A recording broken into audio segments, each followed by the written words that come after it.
Bonjour les élèves. Aujourd'hui, on va continuer l'explication du premier chapitre, l'organisation des plantes vertes. Les vaisseaux conducteurs des plantes vertes. Notre objectif dans ce chapitre-là est de découvrir l'utilité des vaisseaux conducteurs dans les plantes vertes et comparer les liquides qui circulent dans la plante verte. Un petit rappel sur la photosynthèse. La photosynthèse est le processus par lequel la plante verte fabrique sa propre matière organique en présence de la lumière. C'est-à-dire, durant la photosynthèse, la plante verte absorbe l'eau, les sels minéraux, le dioxyde de carbone et la lumière et rejette le dioxygène. Comment se déroule la photosynthèse? Par les racines, la plante verte absorbe l'eau et les sels minéraux.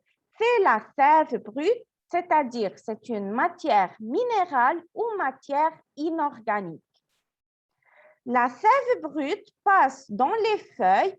Au niveau des feuilles, la sève élaborée, c'est-à-dire la matière organique, se forme en présence de dioxyde de carbone et de la lumière solaire. Maintenant, où circulent ces deux liquides dans la plante? La sève brute monte des racines vers les feuilles en passant dans les vaisseaux situés dans le bois de la tige, appelés vaisseaux conducteurs du bois. Alors que la sève élaborée formée au niveau de feuilles descend dans la plante à travers d'autres vaisseaux situés entre l'écorce et le bois de la tige.